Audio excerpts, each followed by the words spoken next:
Hi, my name is Steve Winfrey, and I am a chronic kidney disease patient in stage 4. What I was hoping to do was create a blog or a vlog or whatever it is they call them, and basically tell my story, get a chance to meet other people who are also going through chronic kidney disease, and try to create a forum in which maybe others who haven't met anybody else who has kidney disease, give them a chance to have somewhat of a support group. I know when I found out about my kidney disease, I was 18 years old and was in my first semester of college. And what happened was I was playing basketball and we were doing our preseason physical, and in my physical they found out I had extremely high blood pressure. And for somebody who was my size at the time, I was 6'2", 180 pounds maybe, it sent off a really big red flag. So what happened was they sent me back home to my doctor and they did blood work. And I went back into my doctor and they were telling me that I needed to go see a nephrologist because some of my levels were off with my kidneys. Had no idea what that meant. All I kept thinking was, when can I go back to school? When can I go back to practice? And when can I fulfill my dream of actually playing college basketball? Well, I went to see a nephrologist, Dr. Newman here in Knoxville, and he came into the room and he explained to my mom and myself that I had kidney disease and that my function was running right around 50% at the time.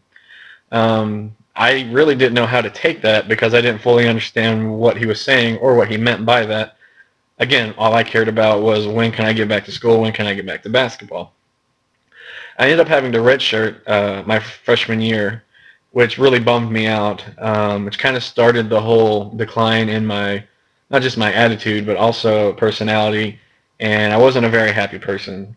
I was told I had to have a kidney biopsy, and when I went in for my biopsy, to make things worse, the doctors accidentally nicked an artery as they were going in to do the biopsy, which from what I understand is very rare and not something that typically happens. Well, the internal bleeding I had from that ended up being so bad that it got into my stomach and my lungs, so they had to do an arteriogram to go in and stop the bleeding. Well, that incident scared me so badly, it made me afraid to find out what type of kidney disease I even had. I think for any 18-year-old to go through something like that was pretty scary, and it was very painful. I can see why it would be hard for anybody to want to go back and do that same procedure immediately. So my nephrologist said I could take some time away from that, and let's just focus on the fact that I do have a kidney disease, and let's just start managing those symptoms of that, which at the time was high blood pressure.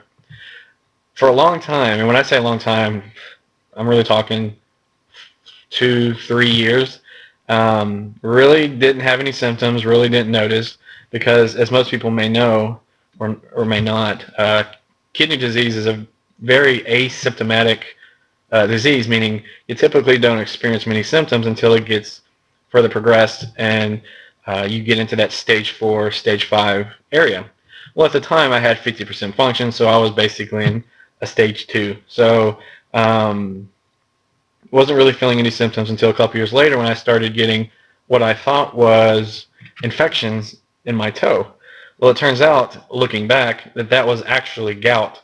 Now that I'm in stage 4, the symptom that I see a lot more often than not is high uric acid, which even in itself is something that's not real common in kidney patients.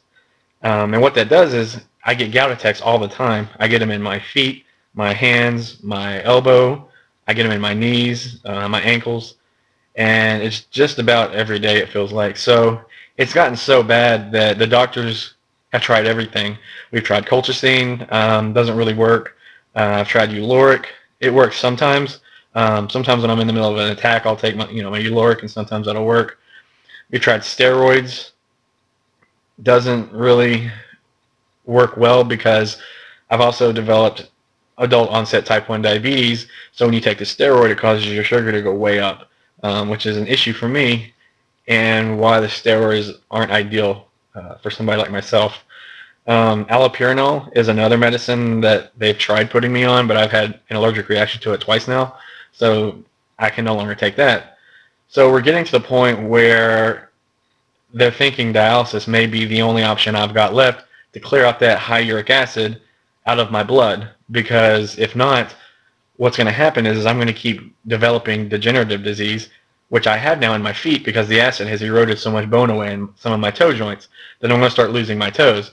So it's gotten that dire. It's gotten to the point where it's that dire where I need something, and dialysis seems to be one of my only options.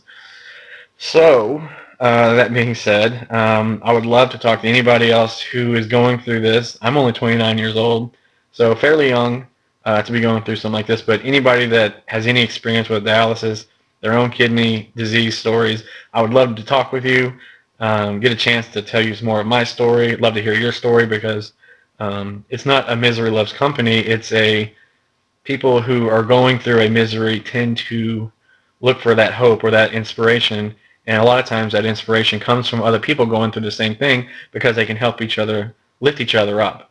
So not so much, looking to bring somebody else down with my story. It's more of trying to find somebody else to connect with so we can lift each other up. So if that's you guys, please send me a message, and I'll be glad to talk to you. All right, thanks.